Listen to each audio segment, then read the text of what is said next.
podcast La 100. Hola a todos, soy Analía Tarasiewicz, psicóloga del trabajo. Les doy la bienvenida a este nuevo episodio de Equilibrio Emocional. Hoy vamos a hablar de un tema que, aunque no es tan conocido, va a afectar a muchas personas o afecta habitualmente, incluidas aquellas que están en posiciones de liderazgo. Y en general tiene un impacto profundo en la vida diaria de cada uno de ellos y se llama atiquifobia. Esto es el miedo a fracasar, ¿no? Estas personas que se preguntan, pero no sé si hacerlo porque si fracaso me va mal. Bueno, aunque el término pueda sonar nuevo para muchos, bueno, hace bastante tiempo que se está trabajando sobre esta problemática y es una experiencia en donde todas las personas temen a estos fracasos, a no hacerlo bien, que la realidad es que muchos de nosotros ya hemos pasado por esto en algún momento de nuestras vidas. Entonces, antes de comenzar, les recuerdo que si les gusta este contenido en algún momento de lo que van escuchando, si les resulta útil, si creen que les puede servir a alguna de las personas que están alrededor de ustedes, no se olviden de suscribirse al canal, de darle like, de compartirlo o descargarlo para escucharlo más adelante en algún momento que crean que pueda servirle.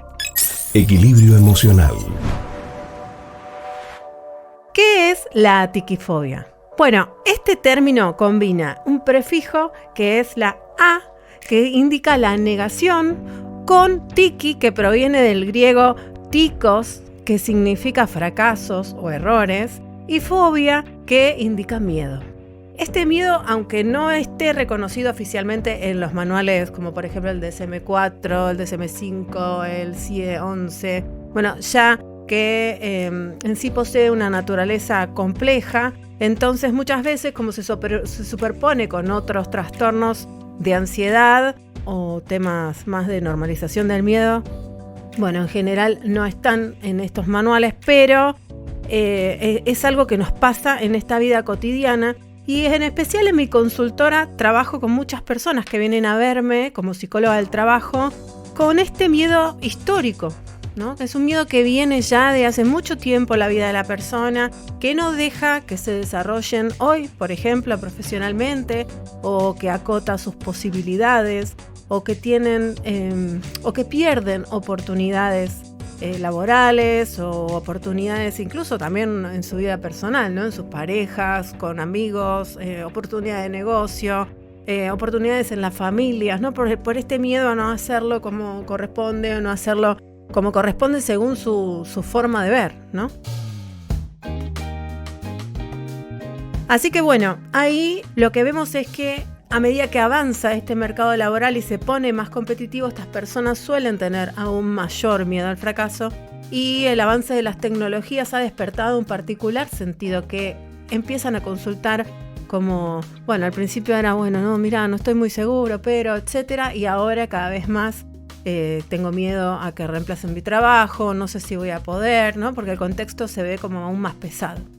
Y el avance de las tecnologías para la población intensifica estos miedos también. Entonces, es un fenómeno psicológico que en general es bastante debilitante, ¿no? La persona empieza como a sentir que no puede, que no es, y de ahí en adelante, si ya tiene alguna patología de base, esto puede como agravarse. A veces pasa que viene más desde un lado, desde la autoestima, y que es histórico, como decíamos, porque viene más de la niñez, de la adolescencia o de momentos traumáticos de la adultez que hicieron que yo ya no crea en mí, que crea que no puedo, ¿no? Que no me va a salir. Y ahí fue causando estas heridas y generando estos síntomas más de estrés o dudas sobre uno mismo y más sensación de ansiedad frente a los cambios de contexto o a la situación que se presenta. Entonces, hay algunos estudios, como uno que se llama Advance in Applied Sociology, que hizo una publicación que explica el impacto entre los adolescentes que admitieron mayor miedo al fracaso y esto les causaba mayor estrés. Bueno, ¿cuáles son los síntomas de la atiquifobia? Bueno, en principio las personas que lo padecen se hacen mucho estas preguntas, ¿no? Como decíamos, y si fracaso, y si no puedo afrontarlo, etc.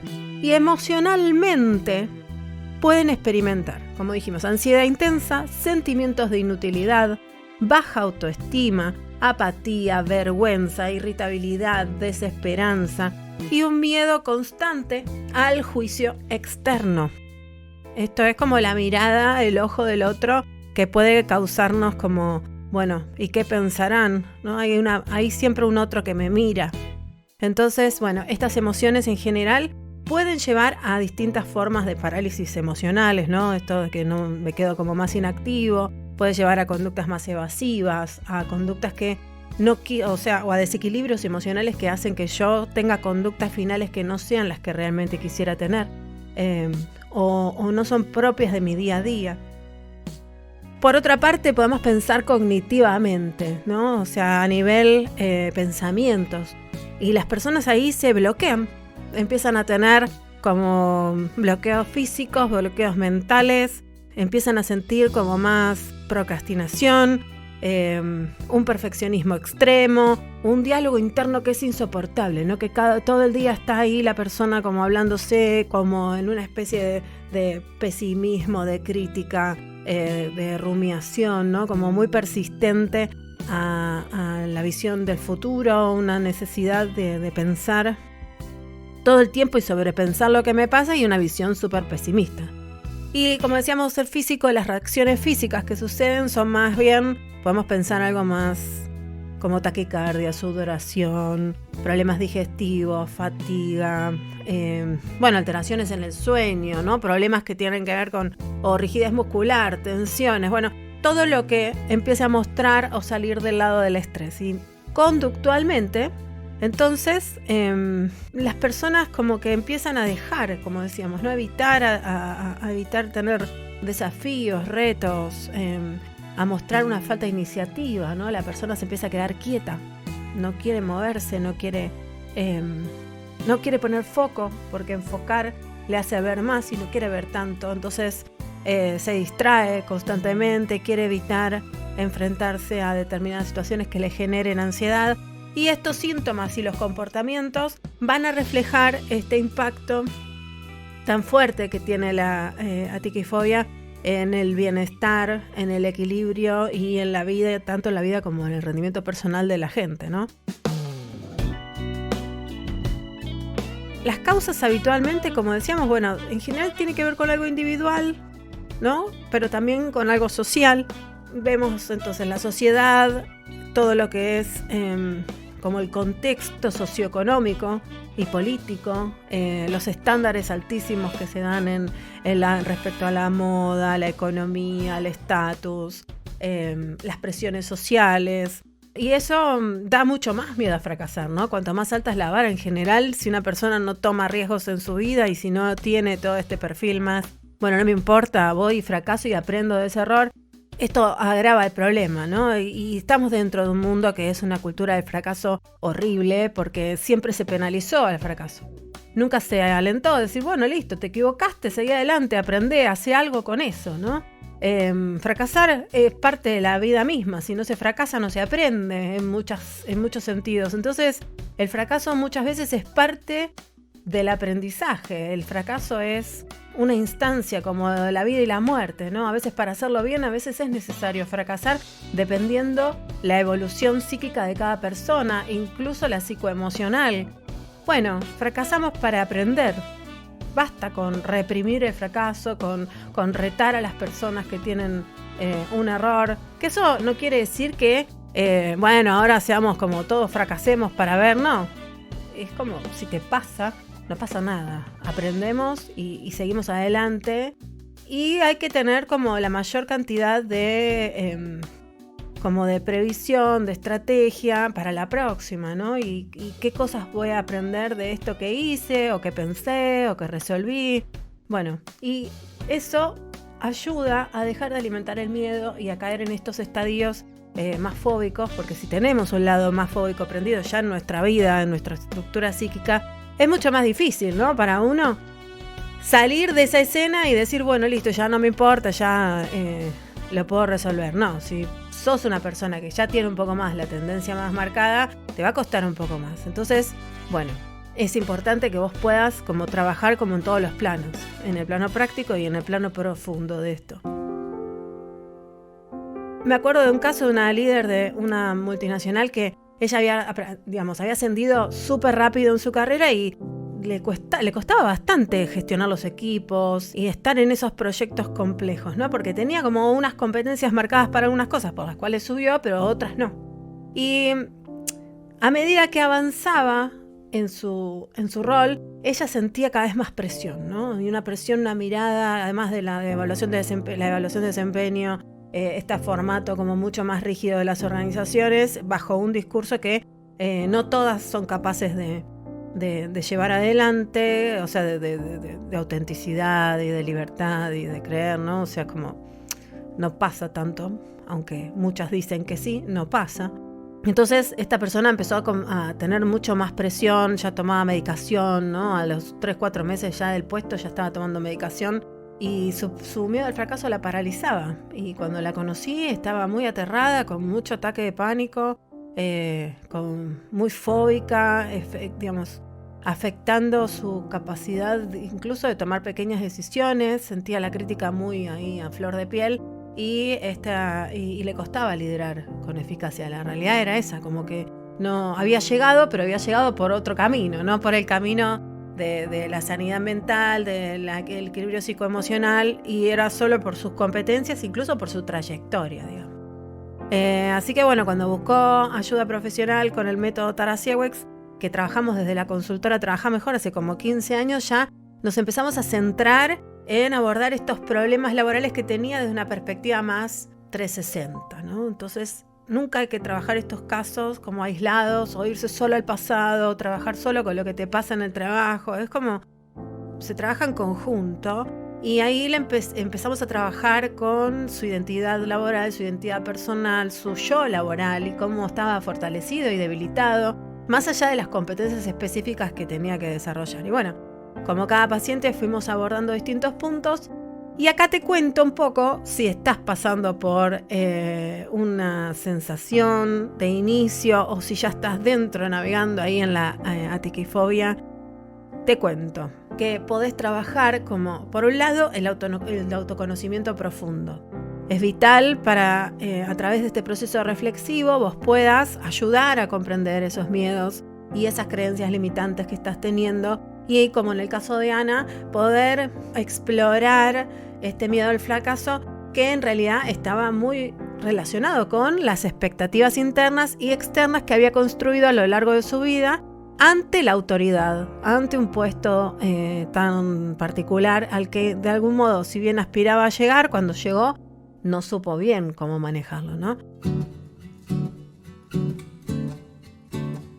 Por otro lado, trabajar en una separación de roles, ¿no? Una de las claves principales del método es aprender a separar el rol de la persona y poder entender, bueno, cuál es mi identidad como persona y cuáles son los aspectos de mi identidad laboral que tendría que mejorar para investir mejor este rol, que por ahí está un poco como mucho de mi persona ahí, y en realidad no estoy trabajando con un rol, sino que está trabajando todo mi dolor ahí. Y la idea es un poco aprender a diferenciarlo para cuidar nuestra vida íntima, nuestras emociones y darle a la organización, que es para la cual estamos trabajando, nuestro emprendimiento, porque a veces somos nosotros mismos nuestros jefes, eso que necesita. Entonces, por otro lado, reevaluar y significar estas experiencias. El método también ayuda a trabajar estas experiencias pasadas y que a veces no están completamente resueltas, entonces pueden manifestarse en este entorno laboral y, como en el caso de Ana, que descubrió que este perfeccionismo extremo que estaba sintiendo tenía raíces en su familia, bueno, lo que aumentaba su miedo al fracaso hizo que al abordarlo y al comprender más o menos por qué venía, desde dónde, cuándo había comenzado, etcétera, le ayudó no a irse allá, sino a poder como profundizar un poco más y a poder entender que esto que le pasaba no era su real problema, el problema fuerte o de base, ¿no? Sino más bien había más para descubrir y más para comprender. Después podemos pensar en el empoderamiento de este yo laboral, que tiene que ver con integrar, ¿no? Integrar estas experiencias pasadas, presentes y estos objetivos a futuro que queremos, como a los cuales queremos llegar. Y esto implica aprender, ¿no? A gestionar mejor las emociones, a aceptar estos errores y como disfrutar un poco de equivocarse, digamos. No pasa nada, está bueno equivocarse, está bueno aprender y es parte de aceptar que es parte, ¿no? Que es parte de nuestra vida y que es parte de ayudarnos a que podemos cambiar un poco esta marcha y realinear estos objetivos, tanto laborales como personales. Bien, después podemos pensar en estrategias personalizadas. Entonces, cuando, por ejemplo, con ella trabajamos en cómo establecer estas metas que sean realistas y desarrollar estrategias que sean como estrategias de afrontamiento frente a la ansiedad que ella sentía y seguir pensando en incluir otras técnicas complementarias. Es importante que entiendas que hacer meditación o solo respirar no alcanza. El cuerpo es como la base de nuestro espíritu, ¿no? O sea, lo que realmente nos va a conectar, cuidarlo, amarlo, respetarlo y estar ahí haciendo actividad y trabajar aparte con nuestras emociones, nos va a ayudar, ¿no? Nos va a ayudar a estar más conectados con uno mismo y a no quedar ahí flotando con los problemas del trabajo, los problemas de pareja o con un amigo que tengamos, ¿no? Sino que nos va a fortalecer más profundamente y esto nos va a permitir como ir comprendiendo este todo del que te estoy hablando. Por otro lado, es importante que puedas pensar en el apoyo del entorno. El apoyo del entorno te va a permitir hacer recibir pequeñas intervenciones de tu entorno familiar, de tu entorno social, de tus amigos. Es muy importante que puedas recibir este apoyo en estos momentos donde uno se siente más introvertido, pero tratemos de seleccionar personas que no nos estén cuestionando, diciendo, ay, ¿qué te pasa? ¿Por qué te sentís así? Etcétera, sino que realmente nos escuche, nos ayude, nos dé un poco de paz y de amor, ¿no? De compasión, de empatía. Busca a esas personas, están tan cerquita. Bueno, y por último, te podría decir que está bueno trabajar con la reformulación de lo que me digo, ¿no? La reformulación de la narrativa del éxito y el fracaso. ¿Qué me digo yo respecto al éxito y el fracaso? ¿Qué me dijeron? ¿Cómo crecí? Estas crianzas distorsionadas, ¿no? Con estas informaciones tan duras sobre qué es el éxito, qué es el fracaso. Bueno, encontrar esa narrativa propia, eso que querés vos sentir y que esté también en línea y que tenga coherencia, porque a veces queremos sentir cosas, pero después queremos trabajar en un lugar que no tiene nada que ver con esto, ¿no? Entonces trata de ser lo más coherente posible, lo más sincero posible de lo que querés ahora, porque a veces querés trabajar en un lugar que por ahí no tiene que ver con la coherencia en sí misma y es un lugar que por ahí te ayuda en este momento a viajar, a comprarte una casa, a un objetivo personal X y es tu trabajo puente, pero ya sabes, por lo menos sé sincera con vos mismo y ya sabes que no es ese el trabajo que se alinea a lo que vos sentís, sino que se alinea más a la narrativa exitista, ¿no? Pero bueno, coherencia, reformulación y entender que la tiquifobia es una fobia específica, entonces que puede afectar a cualquiera. Acá no distingue su nivel de éxito, su nivel de responsabilidad. Todos somos personas detrás del rol y que con las herramientas adecuadas y el enfoque terapéutico correcto en el momento adecuado también vas a poder superarla y vas a poder retomar ese control o de esos momentos o de tu vida entera, depende de qué tan avanzado esté todo el cuadro en general. Y si querés sacarle el nombre y quédate con el miedo al fracaso y fíjate cómo lo podés manejar, porque no deja de ser una emoción frente a un pensamiento, frente a una crianza, frente a un contexto y vas a poder gestionarla si trabajás profundamente y con constancia. Bueno, aquí estamos desde mi consultora Trabaja Mejor, aquí en la CIEM. Nosotros estamos acá para ayudarte, para pensar en ese clic mental y para que puedas transformar tu vida profesional y personal con algo que te demos nosotros para pensar como granito de arena y que te pueda ayudar a transformar esto. Y si este episodio te resultó útil, no te olvides de seguirnos en nuestro canal, de enviárselo a la persona que vos consideres, y si no, dale like o compartilo o lo que vos quieras. Bueno, gracias por estar acá y nos vemos en el próximo episodio de Equilibrio Emocional.